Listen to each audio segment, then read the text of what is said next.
A design refresh and a supposed return to fundamentals makes up what might be a surprisingly great device in the Galaxy S line. It's Joshua Vergara from Android Authority. What's going on, everybody? And this is the Samsung Galaxy S6. The latest in the Galaxy S line has quite a few issues to address, and it all starts in design. Okay, let's get it out of the way before we move on. Yes, there are some obvious design influences here, but there is just enough in the Galaxy S6 to reassure the user that it is still a Samsung device through and through. Samsung learned from the Galaxy Note 4 and the Alpha phones after it that a metal construction is definitely the way to go, though the dual glass panels still feel quite like the departure from what we expected to be a pretty plastic device in previous iterations. The metal rim has a subtle taper to its edges, influenced by the frame of the Galaxy Note 4, and the various colors of this phone benefit from a translucence that gives the colors a bit more character than just being plainly on the device. Samsung's iconic button layout returns as well, bringing the tactile home button up front, flanked by the recent apps and back capacitive keys. And the fingerprint scanner on the power button is now a press version rather than the swipe editions from before. The charging port and the headphone jack are on the bottom together now, with the speaker grill that has been brought away from the back this time. Move around to the back, and you'll notice that there is nothing to remove. All you really get is a camera optic package that protrudes out quite a bit, which might not be great for people who slide their phones on tables, for example. But no, there is definitely no removable backing, as this unibody design also makes it expandable storage and replaceable batteries no longer an option. What is most striking about the phone's design is noticed once you get it into your hand. The 5.1-inch display keeps the phone from being too big, but a very noticeable thinness and lightness greatly helps as well. What results is one of the most comfortable feeling experiences in a Galaxy S flagship since perhaps the S3 or the S4. The metallic frame is of course a very welcome change that shows how Samsung is looking to improve their design.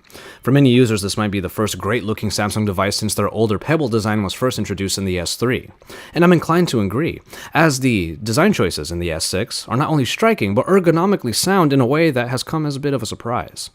The 5.1-inch screen on the Galaxy S6 is a very powerful one. At this size, we are now getting a Quad HD Super AMOLED display that rocks 577 pixels per inch. All that pixel density is sure to make media consumption quite great, backed by the highly colorful AMOLED display that we've come to expect from Samsung.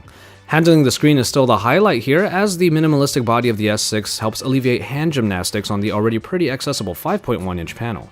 Thus far, we're happy with what we see in the Galaxy S6 display, but the benefits of the Quad HD resolution on a display that is less than even 6 inches is still up for debate, of course. In hardware, I already mentioned that there is no removable backing and thus no access to the battery or expandable storage. These are choices that are going to be hotly debated in this new flagship, and though the unibody design makes these choices unavoidable, we feel the lack of these two features will be sorely missed. And the 2550 mAh battery, despite benefiting from fast charging capabilities, might be a little small for people's tastes. And in performance, we start with a bit of precedence by Samsung. Globally now, the Galaxy S6 will now only sport their in-house made Exynos processors.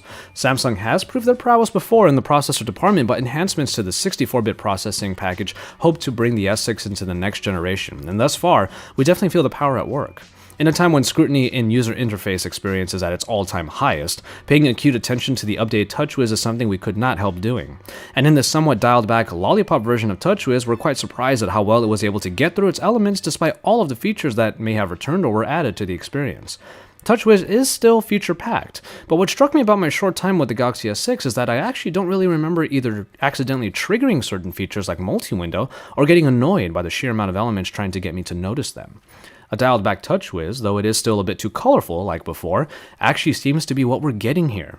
Transitions in and out of applications, messing with the recent app screen, and especially the ability to bring up the camera in fractions of a second with just a double tap of the home button all show just how fast this version of TouchWiz is.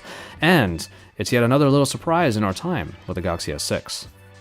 Speaking of the camera, we can now get to it, and its enhancements will really be put to task once we get our hands on a review unit, but the spec sheet is pretty compelling.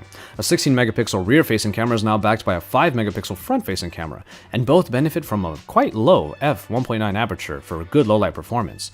Auto Live HDR is also found on both cameras, so getting compelling pictures from the Smart OIS-powered rear camera or the occasional self-portrait from the front should yield some high-quality shots. We don't have any picture examples to show you just yet, but we will definitely be looking at picture quality when we have a chance to. That said, the interface is pretty simple to get around this time, with the mode selector easily showing you different ways you can use the optics. My personal favorite, and what I will be using quite often, is the full manual mode that includes manual focus. A much better alternative to the selective focus mode in my opinion. But a bit like the TouchWiz interface in general this time around, the camera interface shows buttons for what is essential for easy access, and then gets out of the way until the user activates the extras. And that's a step in the right direction. And so, there you have it, the first look at the Samsung Galaxy S6. We came to Samsung not knowing quite what to expect and left honestly a bit surprised at what we held and experienced. And you know what? That's a pretty good thing. It seems Samsung is making the main steps in the right direction in design, performance, and in the camera, but it remains a bummer that crucial parts of the hardware experience had to be sacrificed in order to make those enhancements happen.